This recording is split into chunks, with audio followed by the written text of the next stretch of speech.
Hi, I'm Nam Kiwanuka. This month on the thread, we discuss the fight for Ontario's green spaces, everything from the opening up of the protected Greenbelt to the importance of keeping farms across the province running, and to the role public spaces like Ontario Place play for our mental and physical health, and to the emotional connections we have with green spaces. Tonight, I'm speaking with Sara Epp, an associate professor in the Rural Planning and Development program at the University of Guelph. And of course, we want you to join the conversations. Just write a question or comment on Instagram or YouTube, and I'll do my best to ask Sarah. But first, a warm welcome to Sarah. Hi, Sarah. Hello, Nam. Thank you for the invitation today. Thanks so much for being with me. I know you're not feeling great, and we appreciate you making time for us. And I don't know if you can see right here on my left shoulder, if anyone is a plant mom, they might notice that that fiddle leaf in the back is struggling. It doesn't need water. I repotted it, and I didn't want to move it because fiddles are very finicky. So I'm trying to Yep. do my best to have some green in the house.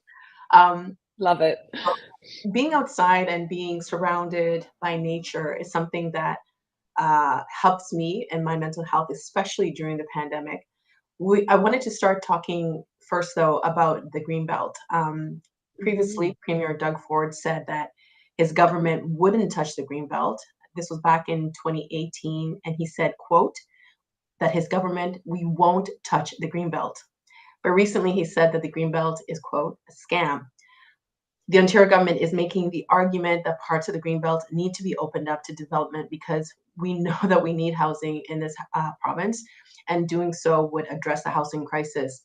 There's been controversy about who gets to build on this once protected land, and some are asking if this is really about addressing the housing crisis, or is it just a financial opportunity from some developers in the province? Sarah, why should Ontarians care about the government's plans for the Greenbelt? The Greenbelt is something that I think it's world renowned. It's the largest protected space within for farmland and other sensitive landscapes, and it's been something that really has been promoted as something that's unique to the province and has been celebrated and looked at worldwide as a really successful strategy to protect farmland, to protect water streams and natural conservation areas and all these other pieces. It's not just farmland that makes up the Greenbelt. And when we think of things like food security, the agricultural system that we have at play, the Greenbelt is a huge area within the province that has been well protected since 2005 when the policies came into place. We've seen a little erosion of the Greenbelt over that time for some urban expansions, nothing significant by any means. And really, by protecting that land, which is some of the best quality soil we have within the province, it's within a rapidly urbanizing area. And we know we need policies in place to protect that. Soil is incredibly valuable. It's a finite resource. It's something, again, that as a province, we're fortunate to have some incredibly productive soils and a climate that really supports really diverse forms of agriculture. And that area that is protected is so close to urban boundaries and the greater Toronto Hamilton area and all of these places where we see this rapid expansion, that without protections in place, we'll lose some of the most valuable soil that we have across the country, really. So, in short, it's not a scam. This was something that was well thought out. It absolutely was well thought out. I mean, farmland has gone through a series of different types of protective measures within the province over times, whether it was at the local level or at the more provincial level. And the greenbelt that we see today really does protect the best quality soil. The Holland Marsh, as an example of soil that is incredibly productive, it's incredibly valuable. And of course, it's a flat landscape. It's easy to develop into non-farming purposes, but it is such a limited resource that we need to protect it. I hate that word scam because I don't think it's an appropriate term by any means. Well, how come? Just knowing how limited that resource is, I think if we want to call something a scam, I don't know how political you'd like me to get today, but I think it's Just easy be to look at some honest. We want to policies learn. for sure. I think so. As an example, today we saw a flip flop in the press about severances on farmland, and so as part of the policies to redevelop farmland for housing purposes, there was this policy that the province was putting forward where farmland and any farm parcel, whether it's the best soil, the worst soil, whatever it may be, could now have three severances to allow three different developments on each individual parcel of farmland. There was huge uproar from all of the various farming organizations, which don't oftentimes stand together and put out statements as sort of one united front, we're rallying against this because it was the guise of opening up this land for development will help with the housing crisis was the scam, if you're asking for my honest opinion, because those three severances per farm parcel will just erode away our farm landscape. And so the sudden backtrack that we saw come out just today, I think, is evidence of why we need to protect farmland. We need to protect the greenbelt. We need to hold the province accountable and our premier accountable to things that he has said in the past, and really reevaluate the housing crisis and how we would actually accomplish that by paving over farmland. Well, let's talk about that a little bit because I read that this was something that all these farming organizations hadn't done before. The fact that they band together. We traveled up to Eek Farms in King Mhm. Township and we spoke to Avia and Bill. Bill is a fifth generation farmer and they were lovely. They were so great. I felt the soil. It was there was something about it, like a je ne sais quoi. It was light. It smelled great. But when I was speaking to them, they were talking about how the way that we treat farmers in this province. A lot of them don't have pensions, and they do the back-breaking work to feed us. And so, if you do have these opportunities where people want to buy your land to build and maybe to develop the land, it's we can't really say that the farmers are bad people for, or that they're the bad guy for selling it, because they also have to plan for their futures. So when the government says that we want to do this because we need more housing, is it really a viable solution to address the housing crisis we're experiencing, not just in this province, but across the country? I think that the response to that is complicated because it depends on where we're seeing the housing occur. So if we go back to those three severances per farm, well, that's going to be a rural estate. And so a rural estate is going to be a large house on a sodded lawn, a single family home, most likely. And it's going to be unaffordable. It's going to be for a very specific demographic. If we're talking about the conversion of farmland in and around the GTHA area, where we know, again, we have those huge development pressures, where we're going to see significantly higher intensification of development. So it's not going to be single detached dwellings, it's going to be higher intensification, taller buildings, ideally not going out into sprawl. That may start to address the housing crisis we see within the province. The sort of scattered settlements where we see these larger estates coming up, which is what exactly we would see with this sort of one size fits all policy that was originally proposed, isn't going to impact affordability by any means. It's not going to be a house that I could ever afford. It's not the reality of the situation. However, the higher intensity developments, which I think is a shift in sort of logic that we have to have, where we hear NIMBYism all the time, where, well, condos are a Toronto thing. I don't want this 10-story, which isn't even that big anymore. I don't want this 10-story development in our community because that's not what we're about. Well, the alternative then is to have this sort of sprinkling of houses and these subdivisions that sprawl into the countryside. And again, if we want to address a housing affordability and access issue that we have in the province while also protecting farmland, the greater intensification is necessary if we do indeed want to protect farmland as part of this. Well, I should mention when we spoke to Avia Eek, she's also an elected official for King Township, and she said that the infrastructure shouldn't be like a secondary thought. Like if you're building, where they are, you need to also build the infrastructure. I have a question about infrastructure in just a Mhm. second, but I did want to bring up a comment from someone who's on Instagram or YouTube, and this is from Krish D. They say, "Don't please don't put homes and develop the greenbelt. Keep Ontario for people to live and grow in, not for sale."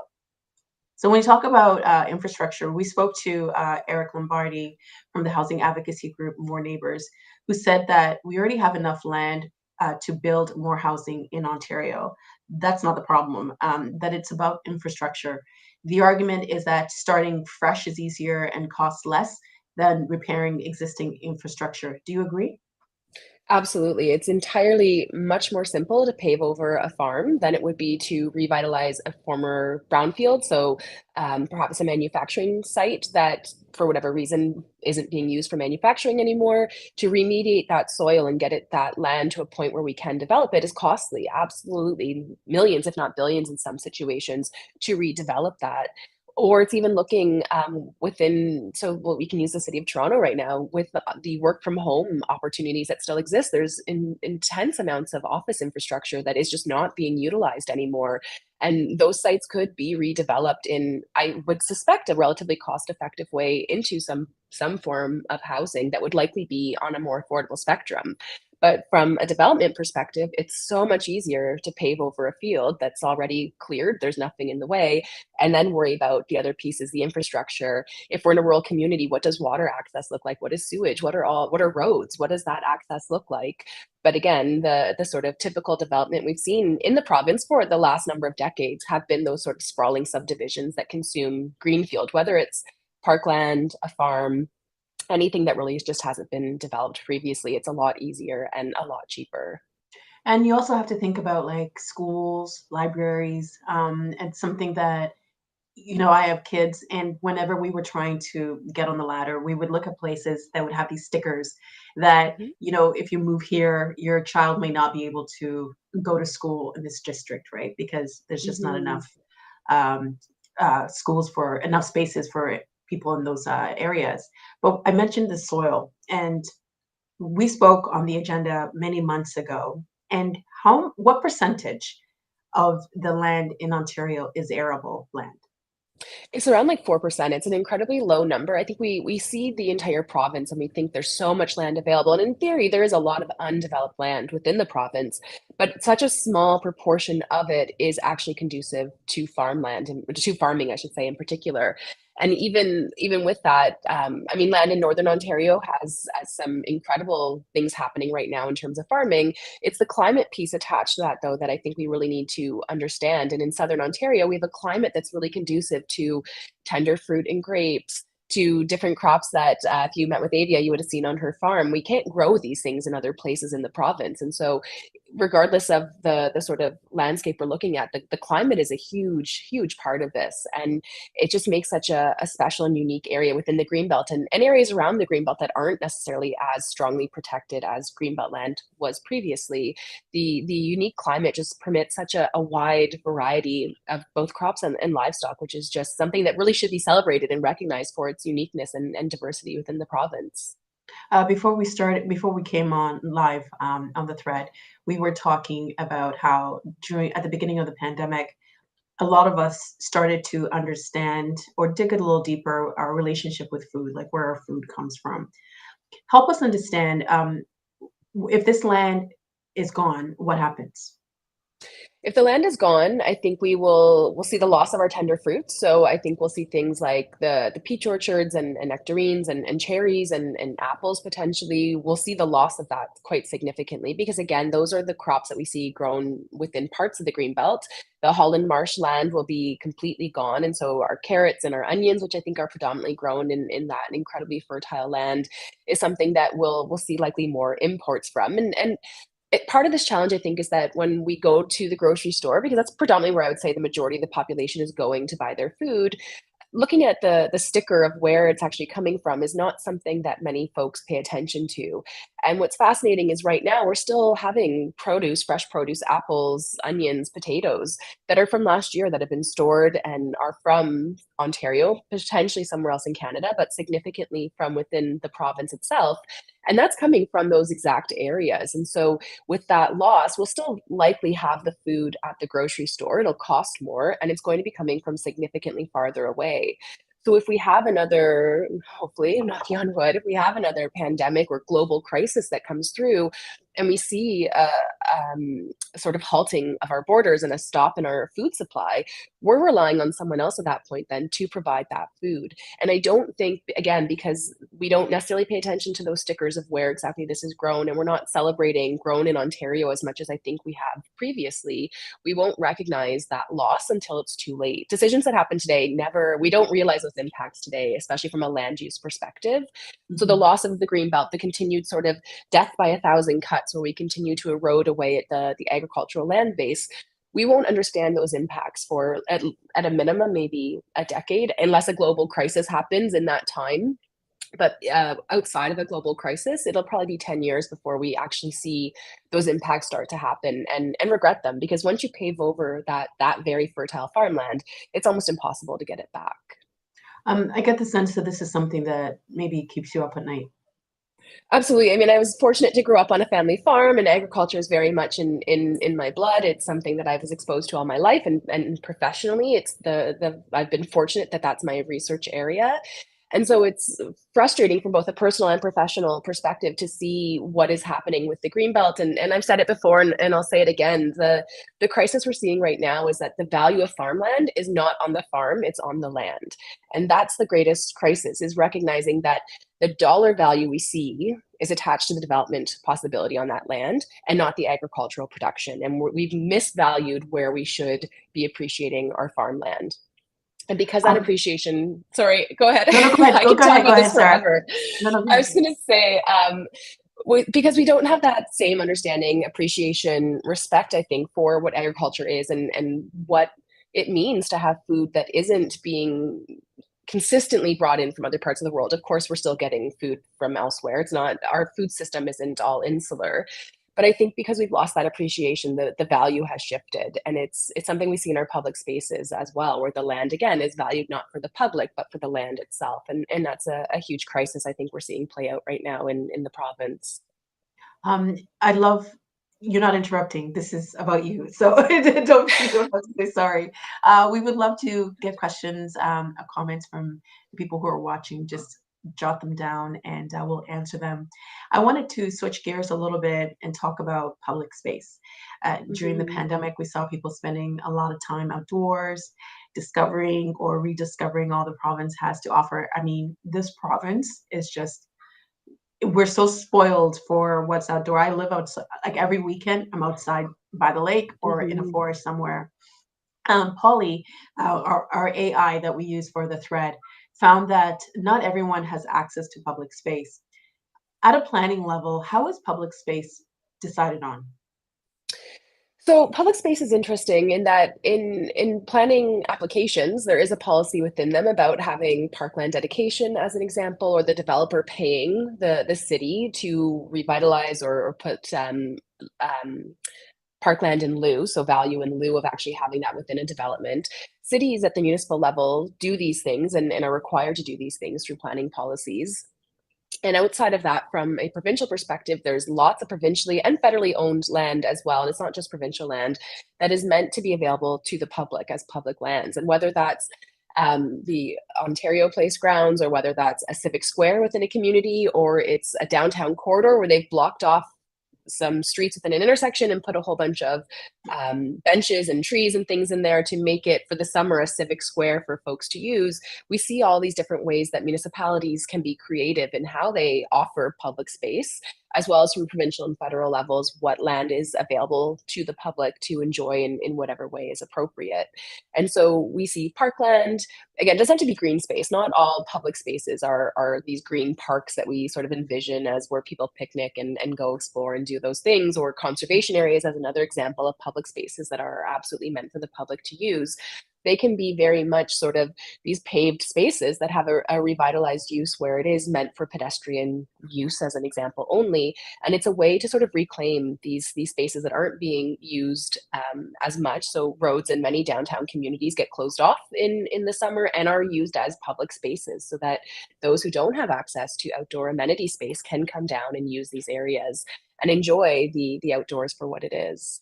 Because policymakers are calling for more density in places that are already built out. So you have people who are living in condos and apartments and don't have access to their own personal green space. I remember at one point during the pandemic, maybe it was in 2020, where they put caution tape and they closed parks, or they were going to close parks, but they closed the swings for the kids. And I just remember that because I was like, Sad. I have children. They need to Yeah. swing before they go back inside the house. And it was just kind of like there seemed to be like a little bit of disconnect to who has access to green space and who doesn't have access to green space. Why is it important for cities and provinces to incorporate accessible green space, public space, into the design of communities? Oh, there's so many different social values in particular that have sort of spin-offs into economic opportunities as well in providing that. But I think one of the greatest aspects is there's within planning, we have to plan for the public interest. Public interest is essentially a balance of everyone's needs and trying to find sort of a cohesive way to move forward. And the challenge with public interest is there's multiple publics, there's multiple interests, and they are always competing. And it's often difficult to understand which public we should be, which interest or which public we should be operating within.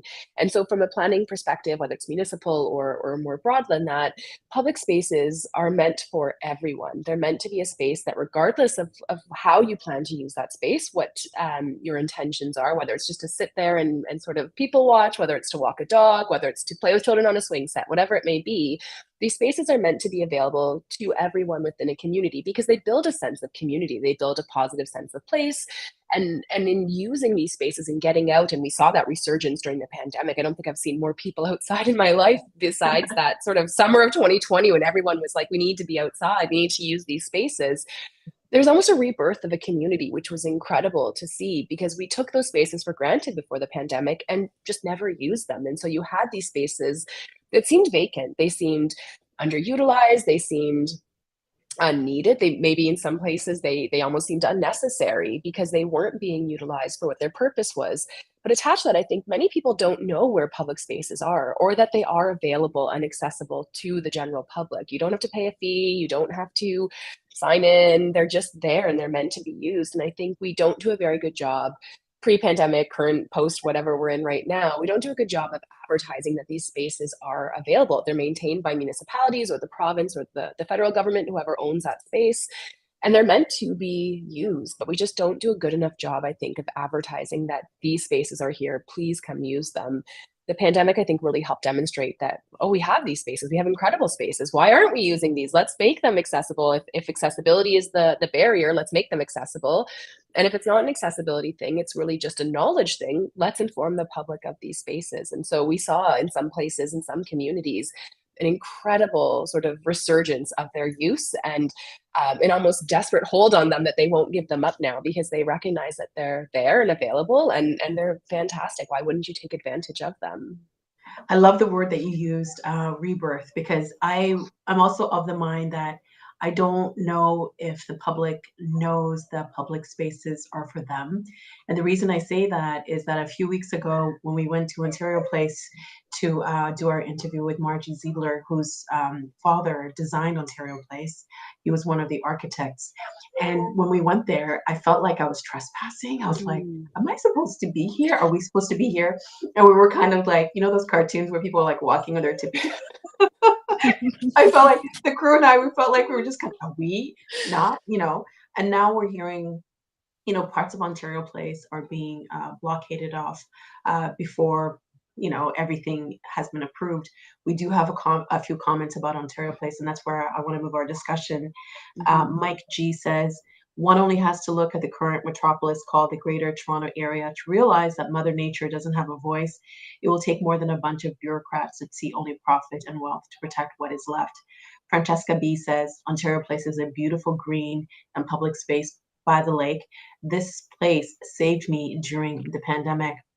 And Clifford LR says, a lot of people like to gather here and spend time with their friends and family outside. Nobody wants to be stuck inside an indoor spa. They should rethink their plans and move and build the water park where originally it used to be. When you hear those kind of comments, you think what? I think it's incredibly disappointing that those stories weren't shared before these decisions were made because I think it's hard to gauge.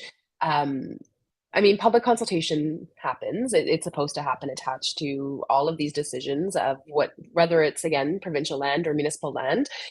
Public consultation is part of the process, and it's disappointing that even with public consultation, if these stories, these insights, these opinions were shared, that they were sort of dismissed or not fully appreciated is incredibly disappointing to me because it is true. I mean, I hearing that I think 850 trees or something like that will be removed as part of this, and recognizing that there was this incredible green landscape there as well that now is going to be gone as a result of this redevelopment. We talk about green space, public space, and all of these different pieces. I think it's frustrating to think that again there was a public that just wasn't properly consulted or their needs properly addressed as part of this, and maybe the greater challenge too is a public space having a private use attached to it, and of course the spa will be available to whoever wants to go to it, but it's no longer a public space. It's privately managed and maintained, and so you talk about that not knowing if you're allowed to be there. I can imagine sort of walking onto the spa grounds and being like, "Can I? Should I? Where am I going to go?" And it just being a completely different use and different intention of a space, and a public that will feel incredibly unwelcome. Well, that and it's interesting you said that because I was going to ask, because even just now as we see the process, you have people saying this is not what we want, but then you are seeing the barricades be put up. So again, is it public space? Is it not public space? And this idea of can we go there now? That are we allowed to go there? You kind of feel hopeless. But again, the province is saying that one of they're, they're doing this. With that Ontario Place, they also want to relocate Ontario Science Center to make space where Ontario Science Center is for housing. Does that make sense? It's such an interesting question because I think housing is has become a sort of scapegoat in some ways. I think where from the provincial standpoint, if we mention housing, everything's okay. Whatever the policy is, as soon as we say it's about housing, it's about this, it's about making sure that we're building more homes, it's really easy to for folks to say, oh, okay, if we're trying to fight the housing crisis, maybe this does make sense. And that's sort of the scam word that comes in for me now is, well, is it really about housing and is that really the best decision, or is that just sort of the easy thing to pin our hopes on right now is to say, well, here's why we did this and it's all about housing and affordability. And is that really just sort of a backtracking because they weren't expecting the level of backlash that they've seen? And I mean, those barricades that you're talking about, I saw those in the media today. Like, what um, an incredible vision or view of here exactly it is. This public space is no longer public. The fences are up. We are not allowed to cross them anymore. So it clearly is no longer public space that I, as a member of the public, can enjoy. Do you think the Ontario Place redevelopment set a precedent for similar spaces elsewhere in the province? From a planning perspective, planning decisions are all supposed to be sort of independent of each other, and it's not supposed to be, well, because we did this here, we'll do it somewhere else. I Mhm. think from a political viewpoint, I think this could easily point to other decisions happening and potentially maybe a rethink of strategy given the public backlash that has come from this one. I think though it maybe will hint to um, other provincially owned public spaces, an evaluation for folks to look at. Well, the province technically owns this. It's supposed to be public space, but it here's some things that could happen there. And I think it calls on the public to sort of reanalyze their own spaces and who owns them because it does point to future decisions that we could see the province make for sure. So, do you think that we need to redefine what public space is? I think we need to maybe not redefine it, but demonstrate that we use public space. And I think that that is it's easy to say something hasn't been used, so we don't need it anymore. Farmland Mhm. gets into this as well. Anytime there's a field that's not being actively farmed, the easy thing to say is, well, it's not valuable for farmland, we should put it into something else. So as soon as a space isn't used for what its intended purpose was, it's really easy to say, tear it down, do something else. And so potentially maybe the instead of redefining public space, maybe it's re-educating the public on how they can use their spaces and just educating the public broadly of what those spaces are and where they are. Because I think when we tend to think of public space, I think our minds go a little bit more to the very formal public spaces. So the community squares that have the monuments and those various things, parks Mhm. where it's very clearly there's swings, it's meant to be used as a swinging area for children or a playground, or places like conservation areas where we know that there's trails and we can go hiking. Those spaces, like the Ontario Place grounds, where maybe it was a little less known to those who weren't immediately in that area that this is a public space, we need to make sure folks are aware that this is a space you can use. There is this incredible landscape here that was available to you. And it's incredible that you saw how active it was when you were there just a few Yeah. weeks ago. And other places within the city, I'm sure, fall into that exact same trap where if you haven't used it for years, you weren't a part of that sort of group that was like, we know this is here and we have that insider information, those spaces are at risk for redevelopment of some kind for sure. I guess the government would say that when they were reelected, they received an overwhelming mandate from the people that we saw vote. And one of their mandates was to build housing. But it kind of feels as if some of these decisions that are being made, they're coming from the government and then they just kind of go through because they have the power. We have a question from Ariana, and Ariana asks, is there anything we as citizens can do to stop the construction of the spa and FIFO Ontario Place? Yeah, that's a fantastic question, and I hate being like doom and gloom. I hate not being optimistic about things and saying, "Yes, absolutely." I hesitate because I think that feels very much like a decision has been made and it's not going to be a backtrack. We've seen this government backtrack many times on things that they've said and then policies Mhm. they put into place and then gone the other way. Again, we just saw it this morning with the severance policy on farmland. I I would hazard a guess to say that because I think the contracts have been signed, the lease has been signed on that land now, I think for like 95 years 95 or years, something. yeah. Yeah, that's been signed off. I can't imagine that the spa is not going to happen, but potentially there's an opportunity to petition for more public space on that land and to force the government to rethink how they will make that land available to the public. There because the construction hasn't happened yet, there's still opportunities to change the way the land will be used. But because there is a contract in place, I can't imagine it's going to be a backtrack of any kind on that spa itself. You mentioned the environment earlier, and when we were there, Margie referred to the area where there's like 850 trees as a forest. And it was so Mm, beautiful and it was so peaceful.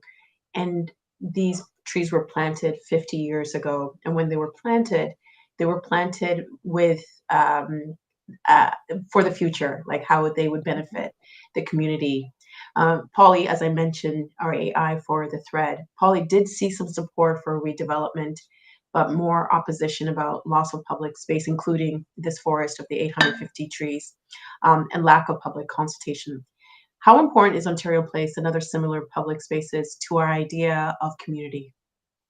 I think they're incredibly important, and I think part of it, maybe with Ontario Place in particular, is the nostalgia that's attached to that site, and what it meant for the city, and again, I love that idea of those trees being planted for a future, and there being a deliberate decision attached to those, and that's incredible to think of in the city of Toronto, this little almost oasis of 850 trees, and to think of that being a forest is incredible in a city as developed as Toronto. I could absolutely see that being referred to as a forest and what that means for an urban space. And so I think for other provincially owned public spaces, I think it is important to inventory them, understand that they exist, get a sense of where they are, how are they being used, so that we don't go into similar situations as on that there's not on sort of Ontario Place 2.0, 3.0, 4.0, where we see all of these public spaces because allegedly they're not being utilized or the public consultation that was done wasn't effective. So the opinions that they received weren't loud enough or strong enough or whatever it may have been. I think that we need to recognize that these public spaces have an incredible value. And just because I'll say me, just because I don't use that space doesn't mean it's not of value to somebody else. And it's incredibly short sighted to assume that that maybe the buildings are sort of getting run down or the space hasn't been maintained doesn't mean it's not still being used and of value to society. One of the things that I keep hearing from the policymakers and the politicians who are in favor of doing this is that it's only for people in Toronto. I'm like, Torontonians are Ontarians too. We're part of this Yeah. province. And it just kind of feels as if a lot of the decisions that we're talking about right now seem to have been made very quickly. Perhaps some would say without a vision for the future. As I said before, when Ontario Place was designed 50 years ago, it was designed for the vision of the future, and it was also designed to celebrate the province, the materials that were used, the people that built the space. It was to celebrate Ontario pride.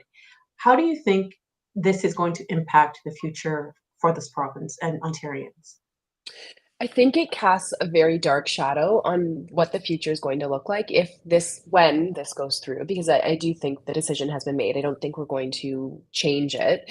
But I think it should highlight to Ontarians, and you're right, not just those in Toronto or the GTA, that all public spaces are at risk, is what it sounds like. Whether it's green space, whether it's public space, whether it's farmland, whatever the landscape may be, the land that has a public good attached to it will be at risk for development. The current sort of push through is under the guise of housing, and it's such a hot topic right now that I think it's an easy thing to get behind. Yes, housing affordability, absolutely. Housing access, absolutely. Let's try to solve that crisis. But I think the decisions we see and sort of the feeling of rushing these decisions, where we suddenly have a policy that's put forward or a decision that's been made, really does threaten other public spaces across the province. And I think others are taking note and seeing what's happening, and whether it's farmland, which is already owned by developers, and in many of these places where we see sort of the threat to farmland, they're already owned by developers. The land has been bought out. It may still be farmed, and if you haven't followed sort of the sale of land, you wouldn't know this. But it's the same thing with many of these public spaces. Some spaces may appear public, but in fact they are owned privately because sales have happened decades ago, and we don't see those things happen until we reach a point when it's financially viable to convert that land use. And so Ontario Place has probably been a topic of discussion for a decade, potentially, or at least since the premier came into power initially, and it's only playing out now. But those discussions, I'm sure, were long before any of us were aware those discussions were happening. And I think that's probably the greatest frustration, is it seems, and it is, very rushed and very quick, but there's so many things that are happening that the public isn't aware of in terms of these sites and redeveloping them, that the public isn't made aware until that sort of box of public consultation has to be checked. And I think that's one of the sort of greatest frustrations is, yes, there has to be public engagement, but if it's just sort of tokenism where we have engagement and we've checked that box, we put out the notice, we had an open house, we did what we had to do, but we don't actually take that feedback into consideration and reevaluate our plan before it's approved, what's the point of consultation? These are the provincial rules that come into place for these things. The province sets the rules on consultation, but if the province is only doing these things to merely check a box, it just sets a tone for every other development across the province to do the exact same thing. And I guess too, it brings into this idea, the public space, like the ownership aspect of it. It's like if the public isn't involved or not appeased, but if it doesn't feel like we have a voice in these matters, then maybe we don't even feel connected to these public spaces, and we don't have that ownership aspect of it. We're running out of time. I've got one more question from our audience. And the question is, what are some green space issues outside of the GTA people should be aware of? So I think in general, so farmland I think is probably the greatest one outside of the GTA, is looking at land outside of the Greenbelt. So I know we talked about the Greenbelt a lot, and the Greenbelt is important, absolutely, but it's not the only farmland we have within the province. It's not the only prime agricultural land, so the best soil we have within the province. There's lots of land in southwestern Ontario and eastern Ontario that doesn't have Greenbelt protections on them that will also be viable for development. So it's recognizing that the Greenbelt is one thing. It's incredible. It should be protected. But there's so much land outside of the Greenbelt that is just as vulnerable for development, that is just as viable for incredible agriculture, that we really need to look at. And then as part of that, parkland is another one. Parkland, former school sites. You mentioned like development without having schools and things in place. We've seen, especially in rural communities, we've seen the loss of many public schools, elementary schools, high schools, and that land eventually being lost and converted into housing. And now there's no school in any of these communities. So that infrastructure that was there was closed, redeveloped, and now we've created communities where we won't have schools for children. So we basically said there's a very specific demographic that will likely live here. Whether that's good, bad, and different is always up for debate. But it's recognizing that those spaces as well need to be protected, need to be celebrated and used, and parkland comes into that as well, because any sort of green space that's not being that allegedly isn't being utilized is easy to claim for development purposes. And again, there's so much land, as you said when you spoke with that other individual, that could be that is available for development or redevelopment, but it's just so much easier to pave over our green spaces and our public lands than it is to sort of look internally and reevaluate the land that we should be developing. Sarah, we really do appreciate your time. Before I let you go, Of do you course. have any final thoughts? I think my one final thought, and I saw a question, I think, or a comment about, is there, what can we do? What can we do? And I think it's just to continue to hold the government accountable. It's to continue to have that loud voice. We saw the farm organizations were able to at least stall the government on one of their current policies. And so it's to hold the government accountable to the promises they made, be loud, have those writing campaigns, those letter writing campaigns absolutely do work, as we saw play out today, and really just don't give up, because I think without the public holding the province accountable, we will continue to lose our public spaces, whether they're green, whether they're urban, whatever they may be.